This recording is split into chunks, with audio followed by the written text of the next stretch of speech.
My wife's email arrived on a rainy Monday afternoon, and the subject line was just a single character, C. The body of the message was sterile, cold, and calculated. Arthur, I am writing to inform you that I am moving out. I have rented my own place and have already taken my essential belongings. Do not try to contact me, and do not try to find me. Please respect my privacy and my boundaries. All future communication regarding our separation must go through legal channels. C. 10 years of marriage, terminated via a 3-sentence email while I was in the middle of a security audit at work. No warning. No discussion. We had just spent the weekend celebrating our anniversary at a bed and breakfast upstate. The shock was a sharp, physical ache behind my ribs, but my job had taught me one thing above all else: panic solves nothing. I am a senior cybersecurity threat analyst. When a network is breached, you don't scream, and you don't plead with the hacker. You instantly define the parameters of the threat, isolate the compromised systems, revoke all active authorization tokens, and mitigate the risk.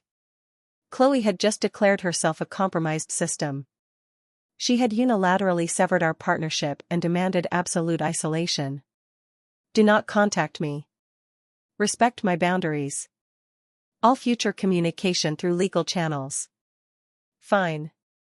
I typed a 2-word reply, my fingers steady on the keyboard. Understood. Arthur. Then, I began executing the containment protocol. It wasn't about revenge, it was about absolute risk mitigation. If a user revokes their partnership with the network, you do not allow their credentials to remain active. I opened my personal dashboard and began deleting her access keys one by one. First, I removed her as an authorized user on my high-limit credit cards. Second, I canceled our joint overdraft protection. Third, I went into my company's HR portal and deleted her name from my emergency contact list, replacing her with my brother. The system was updated. I worked for another 3 hours, my focus absolute, before driving home to a house that was suddenly, deafeningly quiet. Chloe was a freelance graphic designer. For the last 5 years, she had relied entirely on my corporate salary to fund her lifestyle while she built her brand. Her brand mostly consisted of expensive lunches, co-working space memberships in the city, and a leased luxury electric SUV that was registered in my name. As a cybersecurity analyst, I look at liabilities. The electric SUV was a major one. The lease was in my name, the insurance was in my name, and the digital key was tied to my primary account. I opened the manufacturer's app on my phone. Under Authorized Drivers, I clicked on Chloe's profile and hit Revoke Access. It took 2 clicks. Just like that, the digital key on her smartphone was deactivated. If she wanted to drive the car, she would have to use the physical spare key, which was currently sitting in my desk drawer at home. I also called the insurance company and removed her from the policy, effective immediately. If she was driving a vehicle registered to me without insurance, it was an unacceptable legal risk. Next, I changed the passwords to all our shared utility accounts, streaming services, and the home security system. It was a cold, logical sweep.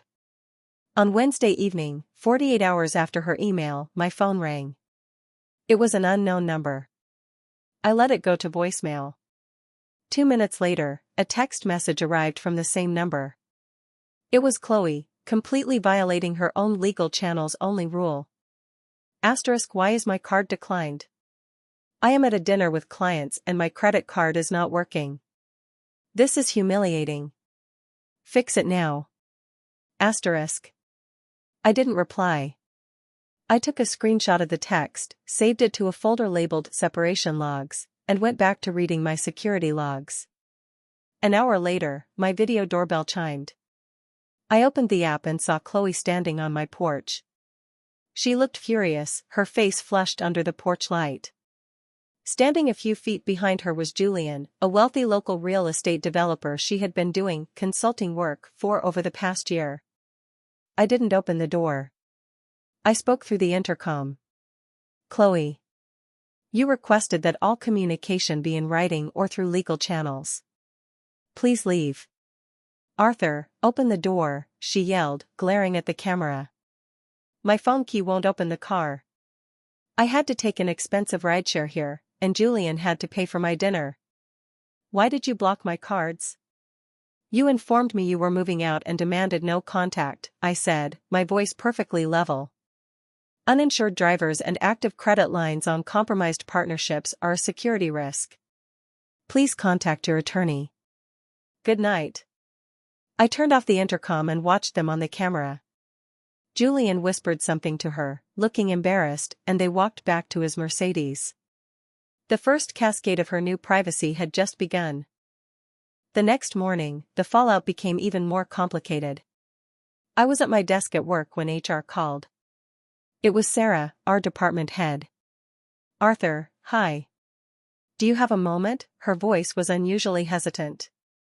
Sure, Sarah. What's going on? We had a bit of an incident in the lobby this morning, she explained. Chloe was here.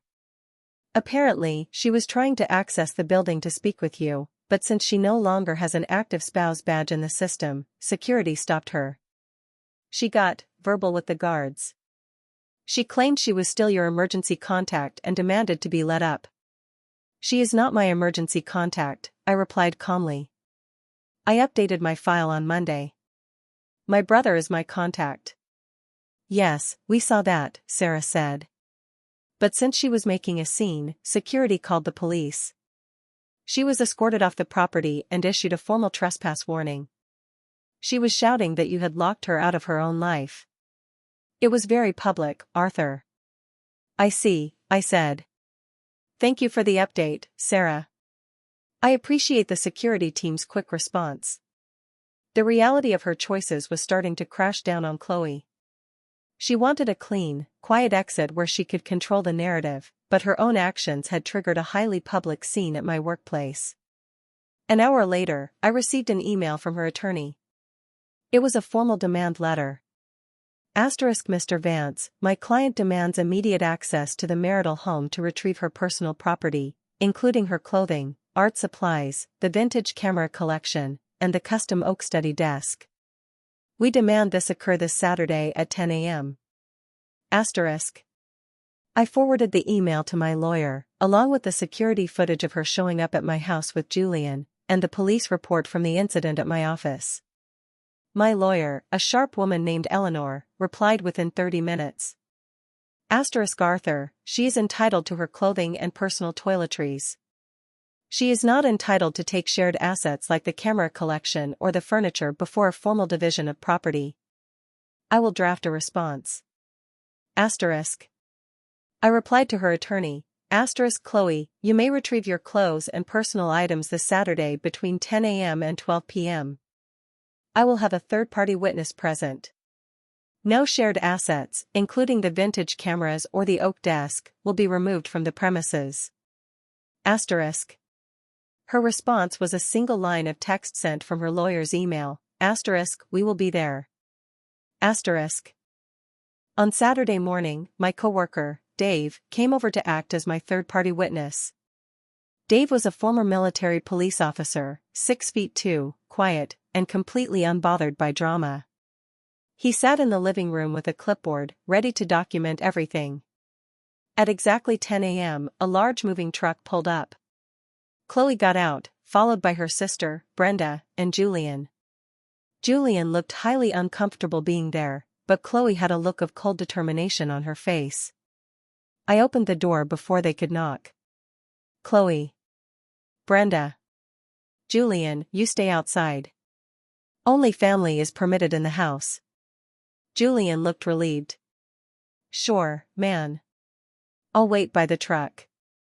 Chloe glared at me but walked past, heading straight for the study. Brenda followed her, carrying empty cardboard boxes. Your clothes and personal toiletries have already been packed into these boxes in the hallway, I said, pointing to the neatly stacked boxes in the foyer. There is no need for you to go into the study. I'm taking my desk, Arthur, Chloe snapped, pushing past Dave. My father built that desk. Your father sold us that desk for $3,000, I replied, holding up a copy of the bank transfer. It was purchased with marital funds. It is a shared asset. It stays. You are being incredibly petty. Brenda yelled, stepping in front of Dave. She needs her things to work. How is she supposed to run her design business without her desk? She can buy a new one with the money she saved from not paying rent, Dave said from behind his clipboard, his voice completely flat. Brenda glared at him but shut her mouth. Chloe walked over to the display cabinet in the living room. Inside was my vintage Leica camera collection, 5 rare cameras that my late father had collected over 40 years and left to me in his will. They were worth easily $15,000, but to me, their sentimental value was immeasurable. I'm taking these, Chloe declared, reaching for the cabinet door. I used them for my photography portfolio. No, I said. My voice was quiet, but it carried a weight that stopped her hand. Those were a direct inheritance from my father. They are not marital property. Do not touch them. Chloe turned to face me, her eyes filled with a sudden, venomous rage. For 10 years, she had been used to me accommodating her, paying her bills, and quietly accepting her demands. My sudden, logical resistance was driving her to the edge. You think you've won, don't you? She whispered, her voice shaking. You think you can just lock me out and keep everything? I am following your parameters, Chloe, I said. You wanted legal channels. We are waiting for the legal channels. I hate you, she hissed. Before anyone could react, Chloe reached into the cabinet, grabbed my father's prized 1968 Leica M4 camera, and slammed it down onto the brick fireplace hearth. The camera body cracked, the vintage lens housing shattering into dozens of pieces across the floor. Silence fell over the room. Dave stopped writing and looked at the debris, his face hardening. Brenda gasped, taking a step back. Outside, Julian looked through the window, his face pale with horror. Chloe stood over the wreckage, breathing heavily, a wild, ugly look of triumph on her face. There, she spat. Now you can't have it either. I didn't yell. I didn't move. I slowly pulled out my phone, opened my home security app, and clicked Save Clip. The entire room was covered by a high-definition security camera with audio. I looked up from my phone, my eyes locking onto hers. Dave, did you document that? Captured in full, Arthur, Dave said, writing on his clipboard. Timestamp 10:14 a.m. Deliberate destruction of non-marital property. The triumph on Chloe's face slowly dissolved into sudden panic as she realized what she had just done on camera, in front of a witness. Get your boxes, I said, my voice completely devoid of any warmth or anger. And get out of my house. They didn't argue. Brenda and Julian scrambled to load the boxes from the foyer into the truck. Within 10 minutes, the truck was speeding down the driveway, leaving behind a silence that was finally peaceful. It has been 8 months since that Saturday. The divorce was finalized last week, and the legal fallout for Chloe was catastrophic. The security footage of her destroying the vintage Leica camera was the turning point. When my lawyer presented the high-definition video of the incident during our first settlement meeting, Chloe's attorney went completely pale. The video proved absolute malice and bad faith. Julian, who had been funding her legal fees, immediately distanced himself from her. As a prominent real estate developer, he couldn't afford to have his name associated with a messy, recorded case of property destruction and harassment. He stopped paying her rent, and their relationship crumbled shortly after. Here is how the system restored. 1. The assets *. The judge ruled that Chloe's destruction of my father's inheritance was an act of extreme bad faith. To compensate for the financial and emotional damage, the judge awarded me the entire value of the camera collection, which was deducted directly from her share of the marital assets. I was able to buy her out of our house for 40% below market value. 2. The desk and furniture *. She lost the custom oak desk, the vintage prints, and all the shared furniture. She was only allowed to keep the clothes she had moved out with. 3. Spousal support *. Chloe's attorney attempted to claim long-term spousal support, arguing that she had sacrificed her career for our marriage. However, my lawyer submitted her bank records showing she had been secretly transferring money from our joint account to fund a new design studio with Julian 3 months before she sent the separation email. The judge denied her support entirely, awarding her zero alimony. 4. Professional fallout. The trespass warning at my tech firm and the rumors of her behavior trickled through the local design community. She lost 3 of her largest corporate clients, and her freelance business collapsed. She is currently living in a tiny studio apartment, working a retail job to pay off her mounting debt. I swept up the pieces of my father's Leica camera myself. I couldn't bring myself to throw them away, so I placed them in a small wooden box on my new desk. It serves as a reminder, sometimes, a system has to be completely cleared of threats before it can run smoothly. My house is quiet now. The air is clear.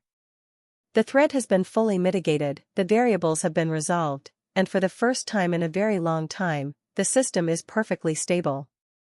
If you believe that logic and self-respect are the best ways to handle a toxic situation, leave the word restore in the comments below. Don't forget to subscribe, and I'll see you on the next journey.